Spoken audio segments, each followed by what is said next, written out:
It continues! Hello there, welcome back to Max's Writer's Life Vlogs, where I talk about my own process, what I've been up to, as well as offering writing advice and inspiration along the way. This week we're going to be talking about that dreaded subject, but Max, it's been done before! We'll be touching on that as well as my particular update, so how about we just dive right in? What was I up to this last week? Well, if you follow me on Twitter, you have seen my updates. I've been writing, I've been doing lots of writing.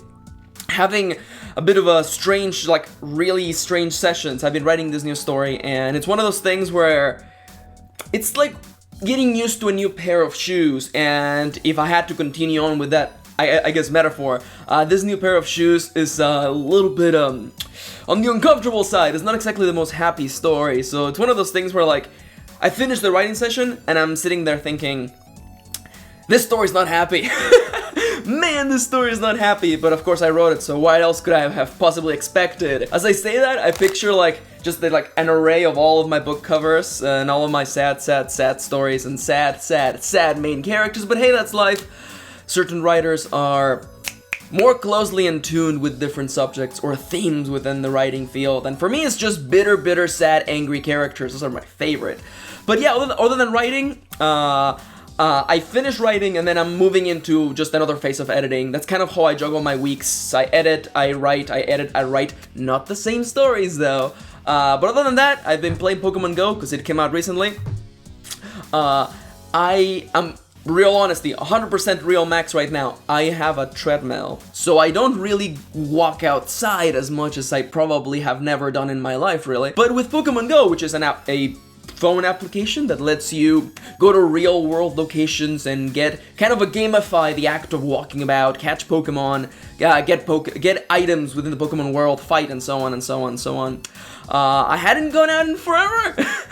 I go out to see Kitty and, see other things and, do errands, but I haven't actually walked near the beach because I live close to the beach. And people are like, but Max, why wouldn't you? Listen, when you live so close to the beach, you just kind of don't go to the beach. Let's just be real here. Also, it's really cold. More cold than it usually is. It's just it's really windy here. It's really windy and foggy. Let's be real here. I've never been to Maine, but following from Stephen King's descriptions, I get the feeling that sometimes I'm living in the setting of one of his horror novels. But anyways, that's been my week. Writing, walking around, playing Pokemon Go, catching all the Pokemons. I live really close to a power plant, so basically everything that I've seen are Magnemites and Voltorbs, which is hilarious. But anyhow, enough with that. Let's dive into the subject of the day. Every week, I like to give a little bit of a call out, ask people if they have writing questions, and I got a really nice, interesting question a couple of days back, so I'm going to be talking about that. But before I go anywhere, remember that if you have a writing question or anything you would like me to talk about in these videos, leave it in the comments down below. The question that I got on Twitter went a little bit like this. If we read a book and, for example, the protagonist's power is the same as your own protagonist's power, should we change or should we keep? I read a book recently and they had the exact same powers as my protag, so I feel a bit iffy about it because it's been done already.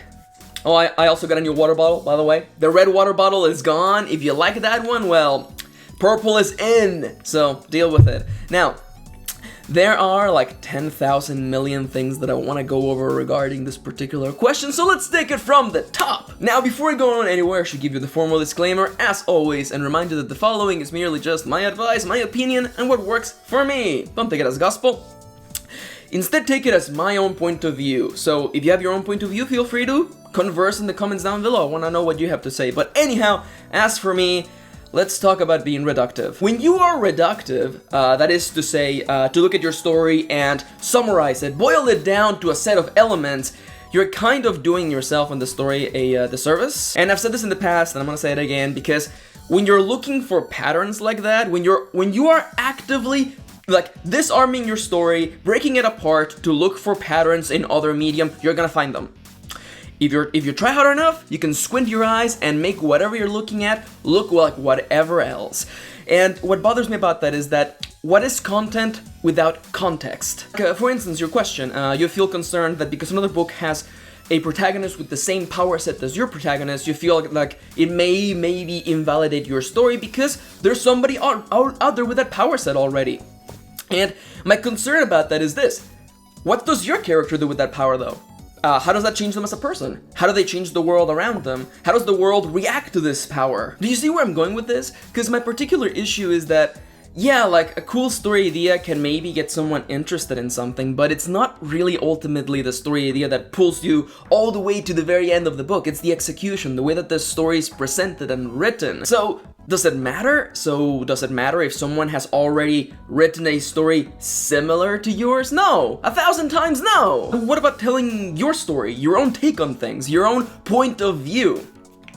My thing is this, over doing a lot of years of writing and a lot of books, a lot of stories, a lot of characters, and of course this whole channel/writing advice blog thing, I found that I used to focus a lot on ideas. I used to focus a lot on coming up with that killer concept that would just grab people. And I realized, the older I got, the more I thought about it, that it's never really the story idea.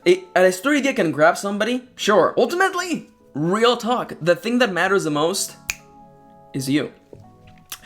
It's always you. It's always your own way of telling stories, the unique way in which you relay the events to the reader. It's never the story, it's always the storyteller. And I know that it sounds a little bit sappy, but let me, follow me up on this.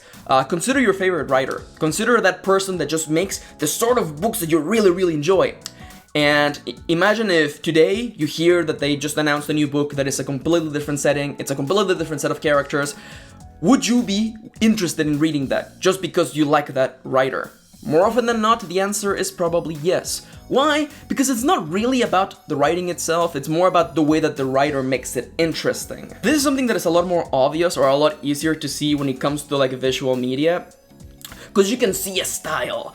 But when it comes to writing, it's a lot harder to spot, and I feel that it's a lot easier to forget about too. So I want you to take a moment and remember that ultimately, it's about you. I know that right now, if you're struggling with this, it's not exactly what you want to hear, but let me tell you something.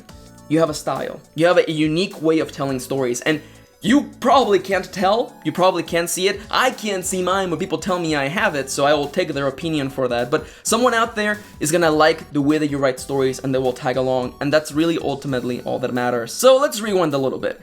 Does it matter if your story shares similar elements with another book or another medium or a video game or a movie or a TV show? No. 1,000 times, no. The bottom line is this. Has your story been told already? The answer is no. Because you haven't written it yet.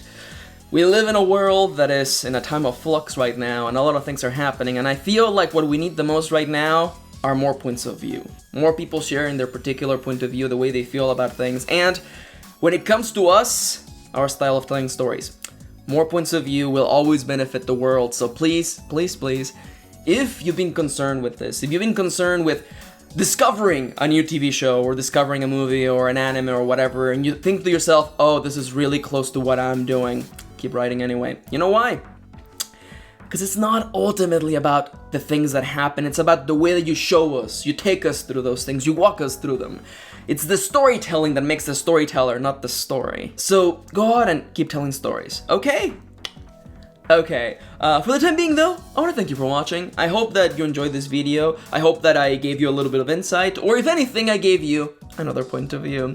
For the time being though, I would like to hear what you have to say regarding your own particular week. Have you been writing? Are you doing Camp Nano? Are you reading anything interesting? Or are you stuck in editing hell like I am right now?